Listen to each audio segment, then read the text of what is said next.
নমস্কার বন্ধুরা, কেমন আছেন সবাই? গল্প যেখানে সত্যি চ্যানেলের আরও একটি নতুন গল্পে আবারও আপনাদের সকলকে স্বাগত জানাই। সকলের ইংরেজি নববর্ষ ভালো কাটুক এই আশা রাখি। 2026 অনেক আশা নিয়ে আমরা শুরু করতে চলেছি। আমাদের চ্যানেলের তরফ থেকে সকলকে ইংরেজি নববর্ষের অনেক শুভেচ্ছা এবং অভিনন্দন জানাই। সাথে সাথে মনে করিয়ে দিই, আমাদের চ্যানেলে নতুন হলে অবশ্যই আমাদের চ্যানেলটিকে সাবস্ক্রাইব করে একটু পাশে থাকবেন। বেল আইকনটিকে প্রেস করে নেবেন যাতে পরবর্তী গল্প খুব তাড়াতাড়ি আপনাদের কাছে পৌঁছে যায় তার জন্য। আর আমাদের গল্প যদি এতটুকুও ভালো লেগে থাকে তাহলে একটা লাইক, একটু কমেন্ট আর শেয়ার করবেন আমাদের গল্পগুলো, যাতে আমরা অনেক মানুষের কাছে পৌঁছে যেতে পারি তাড়াতাড়ি। আজকে বলবো একটু ইতিহাসের গল্প। ইতিহাসে যেরকম ভেস্তিওয়ালাদের কথা আমরা শুনি, সেরকম আর একটা দিকে পাংখাওয়ালা নামে আর এক গোষ্ঠীর মানুষদের আমরা দেখা পাই। তাই পাংখাওয়ালাদের গল্প আজকে আমাদের চ্যানেলের তরফ থেকে আপনারা শুনছেন। ভারতবর্ষে আসার প্রথম দিকে ব্রিটিশদের জন্য এই অঞ্চলে মানিয়ে নেওয়া সহজ ছিল না, সেটা আমরা সবাই জানি। কেন না, আর্দ্র আবহাওয়া, মশা মাছির উৎপাত, ঝাল এবং মশলাযুক্ত খাবার, এমন বহু বিষয়ের সঙ্গে ধীরে ধীরে তাদের মানিয়ে নিতে হয়। কিন্তু দীর্ঘ সময়েও যে জিনিসে ব্রিটিশরা কখনোই অভ্যস্ত হতে পারেনি তা হলো ভারতের অসহনীয় গরম।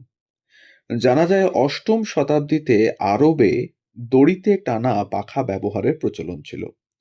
মোগল আমলে উত্তর ভারতেও টানা পাখার প্রচলন থাকলেও বাংলায় ইউরোপীয়দের হাত ধরেই এ ধরনের পাখার আবির্ভাব ঘটে। পর্তুগিজরাই নাকি সর্বপ্রথম এই অঞ্চলে টানা পাখা নিয়ে আসেন। তবে টানা পাখাকে জনপ্রিয় করে তোলে ব্রিটিশরা। পর্তুগিজদের অনুসরণ করে গরম থেকে বাঁচতে তারা গির্জা, বাসাবাড়ি ও দপ্তরে টানা পাখার ব্যবস্থা করে। সময়ের সঙ্গে দেশীয় অভিজাত বাড়িতেও এই পাখার ব্যবহারও শুরু হয়। একই সঙ্গে পাখা টেনে বাতাস করতে পাংখাওয়ালা নামে নতুন এক পেশাজীবী শ্রেণীর উদ্ভব ঘটে। এপ্রিল থেকে অক্টোবর পর্যন্ত ভারতে গ্রীষ্মকাল। ভারতের উত্তর ও পশ্চিমাঞ্চলে গ্রীষ্মকাল তাড়াতাড়ি আসে। এই অঞ্চলে এপ্রিল ও মে মাসে সবচেয়ে বেশি গরম পড়ে। এরপর বর্ষা আসলেই কমতে থাকে তাপমাত্রা। পূর্ব ভারতীয় ও উপকূলীয় অঞ্চলে কালবৈশাখী ঝড় বৃষ্টিতে গরম পড়ে দেরিতে, কিন্তু সময়ের সঙ্গে বৃষ্টি কমার সাথে বাড়তে থাকে তাপমাত্রা। সমুদ্র থেকে আসা আর্দ্রতার কারণে ভ্যাপসা গরমে দম বন্ধ হয়ে যায় সবাই।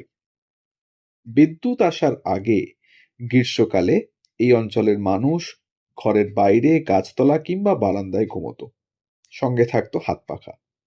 পরবর্তীতে ব্রিটিশদের দেখা দেখি সচ্ছল এবং অভিজাত বাড়িতেও টানা পাখা ব্যবহৃত হতে থাকে।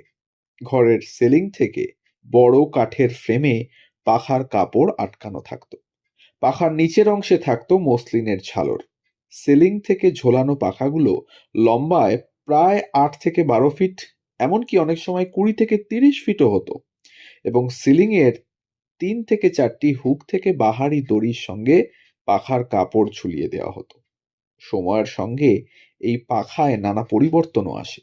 কাপড়ের পরিবর্তে শীতল পাটির ব্যবহারও দেখা গেছে কিছু কিছু ক্ষেত্রে। বড় বড় অভিজাত বাড়ি, সরকারি বাংলো এবং অফিসে টানা পাখার ব্যবস্থা থাকত। তৎকালীন ভারতে বসবাসরত এক ব্রিটিশ নাগরিকের বক্তব্যে টানা পাখার বিবরণ মেলে। তার মতে, আপনার বিছানার ওপর একটি পাখা থাকবে, বাথটবে থাকবে আরেকটি, অন্যটি হবে শয্যা ঘরে। ডাইনিং টেবিল ও ডেস্কেও পাখার ব্যবস্থা থাকবে। আপনার ব্যক্তিগত পরিচারকের নাম হবে পাংখাওয়ালা। এক ঘর থেকে অন্য ঘরে গেলে সেও আপনার পিছু পিছু আসবে। সারা দিন রাতি কোথাও না কোথাও পাখা চলতে থাকবে, আর সেজন্য অন্তত 2জন পরিচারকের দরকার হবে, যেন একজন বিরতিতে গেলে অন্যজন পাখা চালাতে পারে। গির্জা কিংবা দপ্তরে একাধিক টানা পাখা থাকতো, এবং প্রতিটি পাখার দড়ি একগাছি মোটা দড়িতে যুক্ত হতো, যা ধরে টানলে একসঙ্গে সবগুলো পাখা দুলে বাতাস হতো।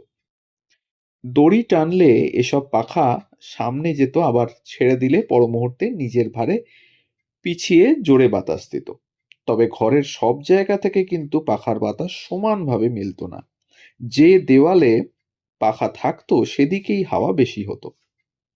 1895 সালে জি.এফ. অ্যাটকিন্সের লেখা কারি অ্যান্ড রাইস বই অনুযায়ী এই দিকটিকে বলা হতো বম্বে সাইড, আর অন্য যেদিকে পাখার ঝাপটায় হাওয়া কম হতো সেই দিকটিকে বলা হতো বেঙ্গল সাইড। 1908 সালে প্রকাশিত ইকোজ ফ্রম ওল্ড কলকাতা বইয়ে H.E.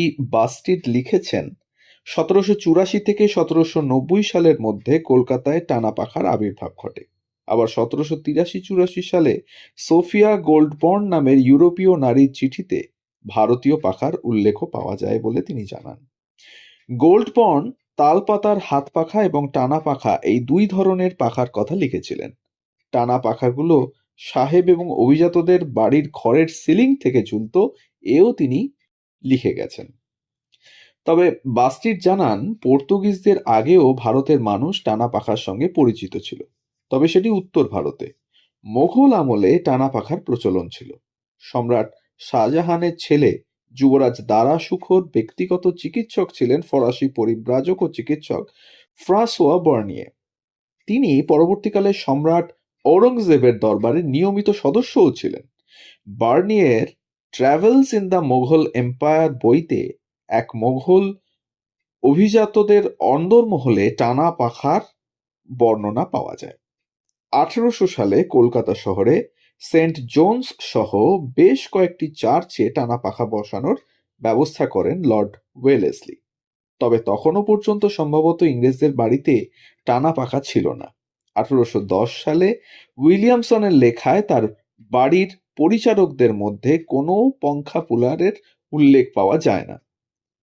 1856 সালের অগাস্টে আমেরিকা থেকে প্রকাশিত Putnam's monthly magazine of American literature, science and আর্টে বলা হয়, সে সময় কলকাতার সচ্ছল প্রায় প্রতিটি ইংরেজ বাড়িতে সিলিং থেকে টাঙানো পাখা থাকত এবং টানা পাখাকে কেন্দ্র করে 17 শতকে পাংখাওয়ালা নামের নতুন এক পেশাজীবী শ্রেণীর উদ্ভব ঘটে। পাখাগুলো যারা টানতেন তাদের পঙ্খা পুলার বা পাংখাওয়ালা বলা হতো। পাংখাওয়ালাদের গায়ে ইংরেজরা প্রায় হাত তুলত, তাদের দিকে জুতো ছুঁড়েও মারার উদাহরণ পাওয়া যায়। গালিগালাজ তো ছিল নিয়মিত ব্যাপার। দ্য ডন পত্রিকার কলামিস্ট রাফিয়া জাকারিয়া লিখেছেন, একজন পাংখাওয়ালাকে হত্যার শাস্তি হিসেবে ব্রিটিশ আমলে একজন শ্বেতাঙ্গকে মাত্র 100 টাকা জরিমানা করা হয়েছিল। ব্রিটিশ উপনিবেশবাদ ভারতীয় উপমহাদেশের মানুষের ওপর প্রকৃত অর্থেই যে দাস প্রথা চাপিয়েছিল, ইতিহাসে তা স্বাক্ষর বহন করে চলেছে এই পাংখাওয়ালারা। ব্রিটিশ সাহেব বিবি ও তাদের সন্তানদের কাছে একজন সাধারণ ভারতীয় ভৃত্যের জীবনের মূল্য 100 রুপির বেশি ছিল না। পাংখাওয়ালার কাজ কঠিন না হলেও পরিশ্রম সাধ্য ছিল, কিন্তু ইংরেজ মনিবদের কাছে যে তাদের কদর ছিল না তা তাদের বক্তব্য থেকেই বোঝা যায়। বাতাস করতে করতে ভুলে ঘুমিয়ে পড়লে শাস্তি ছিল নিশ্চিত। হিসাবের খাতা অনুযায়ী 18 শতকে সারাদিন পাখা টানার জন্য পাখাওয়ালারা 3 আনা করে মাইনে পেত, আর রাতে কাজ করলেও একই হারে বেতন থাকত।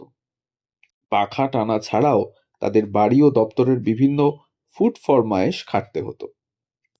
একসময় ভারতীয় উপমহাদেশের বাইরেও ছড়িয়ে পড়ে টানা পাখা। আমেরিকার দক্ষিণাঞ্চলেও অনেক প্ল্যান্ট মালিকদের বাড়িতে টানা পাখার প্রচলন শুরু হয়। সেখানেও দরিদ্র শ্রেণীর পাংখা পুলারদের অভাব ছিল না। তবে বিদ্যুৎ আসার সঙ্গে সঙ্গেই কমতে থাকে টানা পাখার ব্যবহার।